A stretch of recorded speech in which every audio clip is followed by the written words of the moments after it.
the first concept is the more we know ourselves, the better. And I think that this may be understood on some level, like maybe we can kind of intellectually understand that the more we know ourselves, the better. But I think there are all sorts of ways in which we resist this understanding because knowing ourselves can actually be quite frightening. I see sometimes on TikTok this archetype of a person who is so self-aware, and they go to therapy and they are so aware of themselves that the therapist then is like, I don't know how to help you. You already know your problems. That's not what I'm talking about here. That type of self-awareness or that form of intellectualization where we know ourselves is actually a defense. It's a way that we're protecting ourselves from experiencing something deeper within ourselves. When we are so in the know, we are so self-aware, we know our problems. I want us to pause and wonder if the knowing is actually a defense against the feeling, the experience of being in ourselves. And if a therapist says to you, like, wow, you just know so much about yourself, I don't know how I can help you, that speaks more to the therapist's qualifications than it does to you being so evolved that you don't need support and help, right?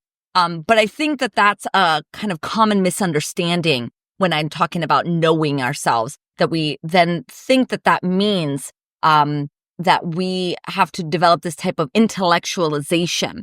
But intellectualization is a defense, and understanding our defenses is partly what I mean when I'm saying the more we know ourselves, the better. The richer our relationships are, the more we know ourselves, the more choice we have, the more freedom we have. When we know more of ourselves, we can start to understand the patterns that are playing out in our lives in like a deeper way. Again, not just an intellectual exercise, but actually a way in which we're re-experiencing something really painful, really traumatic. And maybe now we have an opportunity to relate to it or face it in a different way. So when I'm saying the more we know ourselves, I'm inviting a curiosity towards our mind.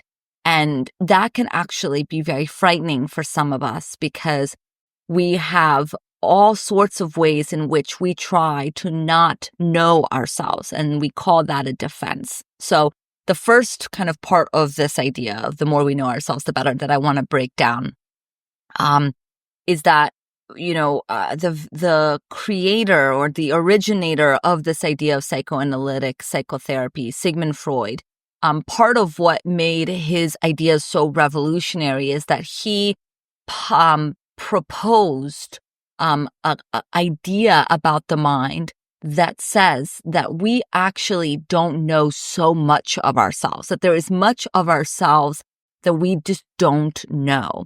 And he called it the unconscious. And so now it's become pervasive in pop culture, the subconscious or the unconscious. Well, subconscious is a CBT term, but of the unconscious. And I think sometimes we use it so popularly, so often that we've lost meaning or sight of what this means. The unconscious is not this like place in our minds that we just have to kind of get in touch with, and then it becomes conscious and it no longer exists. The unconscious is simply a name for an experience of not fully knowing our hearts and minds, and that we are often mired with conflicting thoughts and feelings that can feel so terrifying to be aware of that we find ways to keep it away from our awareness. The unconscious is alive within us at every moment in time. For example, as I'm here recording you, I may not be aware of until I explore later or I think about it later, the ways in which I may be, for example, very nervous, right? So I'm not feeling nervous now, but maybe when I reflect later and I wonder, oh, why did I say that? Or why did I move my hands so much? Or why did I speak in this way? Why did I say so much or like? What the opportunity there is for me to wonder what may be going on unconsciously that is pulling me towards certain behaviors or certain patterns of speech. Maybe I was actually quite nervous. And so even though I'm not aware of my nervousness, it doesn't mean that maybe I'm not that way. Now, that's a pretty, shallow example. But the truth is that this is happening to us all the time. There are things that we are aware of, and there are things that we are not aware of. And it is happening in our minds all of the time. And so the point of the unconscious isn't to conquer it, isn't to, if I'm healed or if I know myself fully, it means I don't have an unconscious life. And that's where the fantasy of I know myself so well, I don't need therapy or therapy can't help me. I'm so self-aware that nobody can help me. The misunderstanding there is the fantasy that we can be so aware of ourselves, that we can totally know ourselves. The unconscious will always be occurring because there are ways in which we place our energy in certain areas and neglect others. One metaphor that we can think about this is turning on the light in the room. The brighter the light, the darker the shadows, right? So the more light we bring in, the more awareness that we bring in, it doesn't necessarily mean that there isn't a shadow or that there isn't an unconscious.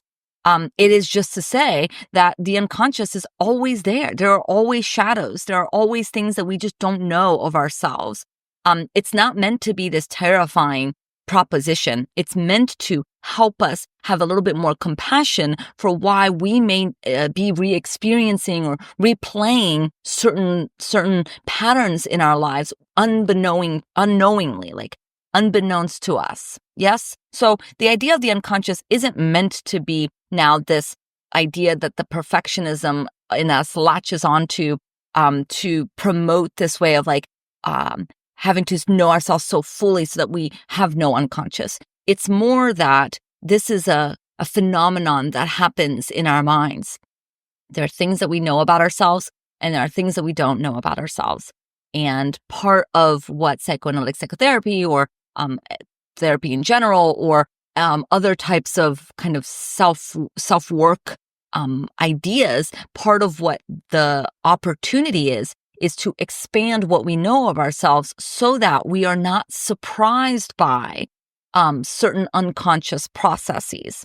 If I know more of myself, then I can be more aware of when maybe there is something else going on rather than being so surprised by my reaction or so surprised that I'm having such a big feeling about something. I can be like, yeah, okay, that makes sense that I'm having a big feeling about it because on some level I'm experiencing it this way. So, okay, let me back up. The unconscious, right? The point I'm trying to make is it refers to the part of the mind that lies outside of our awareness and yet has profound influence on our thoughts, our feelings, our behaviors, and our relationships. It contains, the unconscious contains memories, desires, fears, and emotional experiences that are way too overwhelming, painful, or contradictory for us to process consciously. So these kind of unconscious elements can manifest in subtle ways. It can come out in dreams, and dreams can be such a cool place for us to understand and explore our unconscious mind. Freud really liked the idea of slips of tongue, right? Freudian slips, the ways in which something from our unconscious is slipping out. But more commonly, it comes out as automatic reactions and patterns in relationships. So without understanding why, we may have a really strong emotional response that seems out of proportion to the current moment. Somebody says something very benignly and we interpret it to mean something really, really painful. It may be, in those moments, what may be happening is we are having an unconscious process. It's touching something out of our awareness that is now coming forth through a lot of emotion.